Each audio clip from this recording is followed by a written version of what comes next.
and have a rev rate, you can see these numbers to actually be accelerated. So these numbers actually change based on who you have bowling in different parts of the lane, but I think one of the things that's most alarming is how significant. Think about this, 3 games of bowling and almost 2/3 of the oil is gone, okay? And most of it is gone in the area of the lane that your ball wants to be, all right? In case you were wondering who won, I think it's pretty clear. Look at Victor here, 265. That was lucky. We didn't win. But the first game we won, 9-10 to 840, and then they clearly took control. Same old story, the ball guys beat the oil guys. All right. Now, I mentioned in terms of the amount of oil that was removed, but there's also something that can change, which is where it is removed from the lane, okay? Different styles, female players, if you had a women's tournament, many women play much more parallel to the lane, up the lane. They have less rev rates, maybe not have as high ball speeds as the men do, or the men, many of them will be further inside and playing the lanes radically different. So we're going to show you 2 identical oil patterns in a tournament that we used in 2009 and show you what the aftergraph looks with all female players bowling on it, and then what the aftergraph looks like what all the men did to the lane pattern, okay? This is what the pattern looks like after the women finish bowling. All right, you can see the majority of the play was right up the lane around the track. And one of the things that I want to point out is look at how clear this line is. You still have a lot of oil here in the middle, and all the oil here has been removed. And what started out as kind of a relatively flat pattern has actually turned into more of a wall. It actually turned into more of a house shot in terms of ratio. There was actually, when it started, a more even distribution of oil from the inside to the outside. The sport ratio is 3-to-1. This is in that 3-to-1 range. Now that that oil on the outside has been removed, that ratio has increased, probably to around 5 to 6-to-1. So it's been morphed into a house pattern. Okay? Same exact pattern with the men bowling on it. All right, now you can see all the oil in the middle has been removed, and there's still some oil outside. And many of the oil, much of the oil from here has been kind of pushed to this part of the lane. So they actually took what started out as a challenging pattern and actually made it more challenging in terms of ratio. There's now less oil in the middle than there is on the outside. Okay? So where people play can greatly dictate. This is not Lane Man. You know, these are decisions that the people decided to make on their own, where they wanted to play the lanes, affect the outcome of the lane conditions. All right, this is another example at the Intercollegiate Championships. This is the pattern before bowling. This is the men. Look at all that oil removed. All right, and then this is the women. And still, a lot of the oil has been removed, but you see a big giant chunk on the outside, and there's still a nice volume of oil in the middle. We say that the women tend to break the pattern down more logically, which is they're playing more up to where the line is normally, a little bit more parallel to the lane, and as they deplete that down, they move left, and basically, almost turn it into an easier type house shot. Where men, I mean, you have some men that throw straight, you have some men that really hook the ball a lot, and they're all over the place. And the patterns can really develop, in a variety of different ways. In many cases, easier for some and more challenging for others. Okay, in terms of percentages of oil that have been removed at different portions of the lane, you see here in the heads, in a variety of places. These are all the laydown areas of all the different styles of bowlers, and they're all from the 50s up to the high 76% of the oil had been removed. And throughout the oil pattern, your 50s up to 70s, again up to 70s, 60s, here as high as 80%, and down here 36 to 40 feet. You see it start to narrow, and what's narrowing is all of the different styles kind of throwing their ball towards a relatively similar break point down the lane, which would be the 14, 13 to 10 range. And you see this high here at the 11-12 board at 40 feet. 85% of the oil has been removed. So massive depletion all throughout the pattern, from the foul line all the way through the pattern to the end of the pattern headed towards the pocket. All right, now this is the same pattern, same event. This is the women. We actually had anticipated to see some lower numbers, and to our surprise, the numbers were very, very close. All in the 70% pluses had been removed from the lane in terms of percentage, and down here again, over 80% of the oil had been removed. The one difference that you'll see is that the fan of the percentage getting to this tight breakpoint spot at the end of the pattern is much more narrow, as the styles are much more similar in the variety of players in the field. The women are much more closer. There's a much larger variety of styles from them. Okay? Fascinating how much oil has been removed. So the very key point to be made here is that if you're bowling in an event, or your bowlers are bowling in an event, and they're going from pair to pair to pair, who they follow and who they bowl after is a very, very, very important factor in today's bowling environment. Okay? The small differences right now in friction, small changes in the oil pattern, because the balls have so much friction to the lane, make a large difference in ball reaction. So as the oil is removed in these spots, the ball will see some radical differences in how it travels down the lane. All right, so different friction areas create different scoring opportunities for different styles. If one group of players follows the same group every time, it can greatly favor one style over another. All right, this is actually one of the reasons why the Professional Bowlers Tour changed their cross pattern. It used to be such where they moved the same number of pairs after every game, and they were following the same group of people. Now they change it up, and they follow different people to try to level this out and try to have some fairness for everybody. We see, hopefully you follow some skillful pattern managers. For those that bowl the USBC Opens Championship or the Women's Open Championship, there's actually an instructor at the men's, Mike Jasnow, and he actually does some team coaching prior to the event.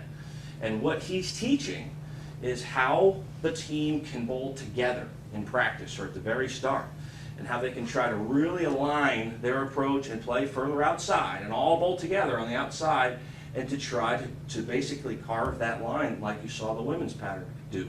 Whereas if they have a variety of styles and they all go everywhere to try to get to their comfortable spot right out of the gate, the potential for that pattern changing into something that is more challenging than it was right out of the gate is much more likely. So you can actually manage the pattern, so to speak. Okay? Even if when you start you're in a place that might feel a little less comfortable than you would normally be to start. All right. Now, what I just showed you before we go to the next, does that have anything to do with the lane man? No. Did the lane man make those decisions and how the pattern got harder? I mean, he put the pattern out there. Once that pattern's out there, that pattern turns into something completely different after bowling starts. So, we like to try to, give people reasons not to complain to lane man when they start to learn about some of the more factors going on in the overall output. Okay? All right, is there more? What other things, other than oil, can affect the bowling ball? You see how the change in the oil pattern can affect the bowling ball differently for different people. What else is there? All right. Does anything else affect the bowling ball's motion aside from the bowler and oil, like we just showed? Anything else? Now, what if we told you there was one other major force on the bowling ball that has as much, if not more, effect on the bowling ball's path as oil does? Would you believe us? What do you think it is? Any guesses? Cleaning. How clean the back end of the lanes is. That's an excellent answer. Cleaning is every bit as important as how the lanes are oiled. If they're cleaned differently, the outcome of the pattern is radically different. Not this specific answer, but that is definitely an important one. Any other guesses? I hear one. Gravity. Okay. Gravity. What do we mean by gravity? All right, before we get into some of the details here, we put this in. We did, to prepare for this seminar tour, we had 2 days of very intense testing here at Kegel, one of which you just saw, that depletion test that we did.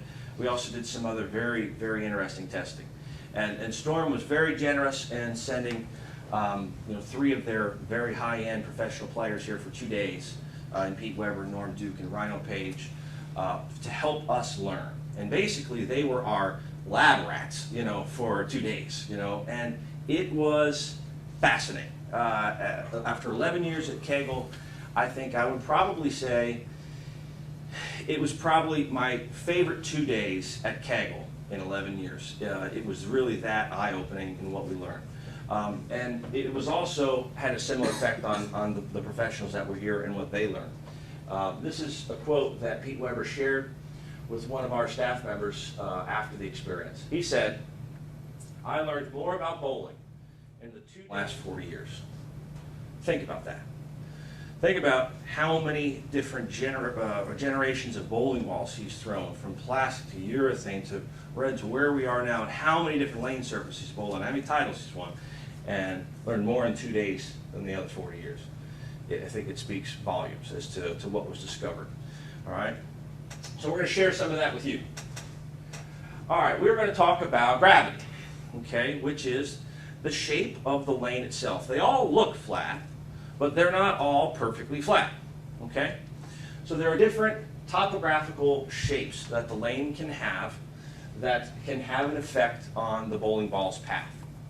All right, these are some examples of the different topographical shapes. That's a little hard for you guys to see. This is just a bunch of hills.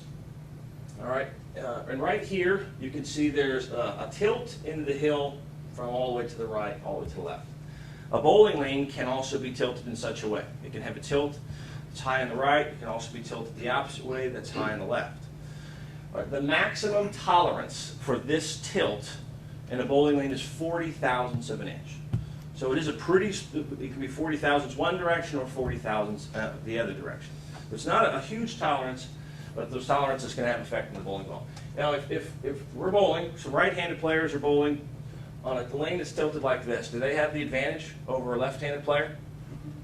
The ball's going downhill. Regardless of oil, their ball's going to travel more towards the pocket, and a left-handed player will actually have more difficulty. They'll feel tighter. They'll feel slicker for a left-handed player to go up the hill. Same one. It could also be in reverse. This is an example of a depression, which would be a low spot on the lane. The 40 thousandths tolerance is identical for a depression as well. And then the third example here is a crown, which would be a high spot. Again, 40 thousandths of an inch is what our rule book specifies. And then the final example here, it's starting to give a more realistic view of what the lane might look like. There's not perfect crowns or perfect depressions for the whole lane. There's very often combinations of all, where there might be a depression on the left and a crown on the right with it, a little bit of a tilt. All right, and that changes as you're going down the lane. I just want to point out that these rule books, the rule book specification is for the entire lane. From the foul line to the pin deck, the entire lane, every spot checked, has to be within 40 thousandths, crowns and depressions, and the tilt for the entire lane must be within 40 thousandths left to right. Okay? Okay, how can we see these differences in the lane? Okay? In previous years, and even currently, there's a tool that's used to measure this when lanes are inspected. It's called the dial indicator, and it's a hand tool that travels across, and it has a needle that goes up and down based on a little spring-loaded plunger, and it says we've got a little crown here, or we've got a little bit of a depression here. And there's a hand tool that's used to read. Get about 11 measurements in about 10 minutes, kind of straddling the gutters, doing this by hand. It's kind of tedious, back-breaking work. We invented a tool called the lane mapper. And what this tool is able to do is basically take a map and spit out a 3D topographical picture of what the bowling lane looks like. A picture of what the bowling lane looks like that we've never been able to see at any time before the lane mapper was invented. All right. It is able to measure crowns, depressions, cross tilts, and front to back lengthwise levelness to an accuracy of 1/1000th of an inch. Very, very, very accurate. Measures every board going across the lane surface, and we measure with the lane mapper over 900 points on the lane in about 10 minutes. In comparison to the number of measurements we can do by doing it by hand in 10 minutes, it's 70 to 100 times, depending on the person, how fast they're doing it. All right, it also generates custom reports for the bowling center that actually show the different things and what it means afterwards, what it means to them, what it means to ball reaction. Okay? One of the other things that, that Kegel has done to learn more about topography and the influences that it has on the bowling ball's path is that in our training center, we built the only adjustable bowling center in the world. I don't think there's another adjustable lane, let alone 12 lanes that are 100% adjustable. So this is a picture of what the understructure of our lane looks like. You can see here the chains that we actually use with our tool to basically crank the different spots up, the different spots down. We have 5 different spots that we can control: high, low, left to right, going down the lane. And this is the next slide is more of a perspective picture here to kind of show you what the whole center looks like. We've got over 2 miles of chain underneath our 12-lane bowling center. All right. So what we've done with our 12-lane bowling center that's adjustable is we screwed it up. We basically created a bunch of different shapes that are very common to see in bowling centers all around the country and all around the world. And we want to bowl on them. What does the bowling ball do on this versus this? How much does it affect the bowling ball on this versus this? And understand this so we can actually help make some improvements. Okay? Kind of an easy way to think about gravity and how it affects the bowling ball. We all play golf, many of us play golf, and we putt on the greens.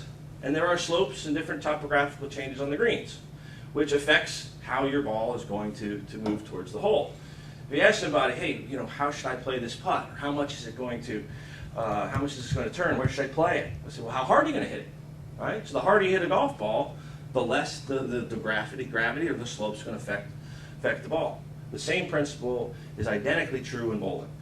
The heavier the ball is, the harder that the ball is being thrown, the less that it will be affected by the path, or by the gravity. All right. There were a lot of things that were new discoveries for us during this testing. And one of the things that was probably the most important discovery for us was the term of slope per board. All right, it's a brand new term in bowling. I'll explain in detail what we mean by it. All right, the gravitational effects can be extremely different from one board to the next. All right, for years, we've said everybody's focused on the oil patterns while ignoring gravity and ignoring how this affects the bowling ball path. All right, back in the 30s, this is actually the reason why this rule was created in the first place, in 1937, which was the annual resurfacing and lane level rules. We've had it in effect now for 73 years. They knew long term that this had to be done correctly to have fairness and integrity in bowling centers around the world and impose this rule. So we're basically trying to get back to what the original intent of that was 73 years ago. All right, now it's 2010 and we're revisiting it. Okay, next slide. Here's Sir Isaac Newton. You say Sir Isaac Newton meet bowling, all right? Because that's what's happened. We had a physics major who understands these forces doing actually the primary studying on what all this stuff means. So gravity is the force that we're talking about, all right? Gravity causes a change in a bowling ball's path on a non-flat surface. Make sense? Pretty simple stuff. Gravitational effects are proportional. They'll be greater or lesser depending on certain variables. How fast the ball is traveling. Okay, so the faster the ball is traveling, the less it will affect the bowling ball, proportionally. The slower the ball is traveling, the more influence that the same gravity will affect the bowling ball. The same is true for the weight of the bowling ball. The heavier bowling balls, less influence. Lighter bowling balls, more influence. Okay? Now, in terms of slope per board, and we'll show you some of these slope per board examples in the next slide, before I do that, I want to make a very important point, okay, which is the bowling ball is only influenced by the board it's on at the moment it's on it. Make sense? If my ball is on 10 and there is a slope on 10, does it care about what the slope is on 20?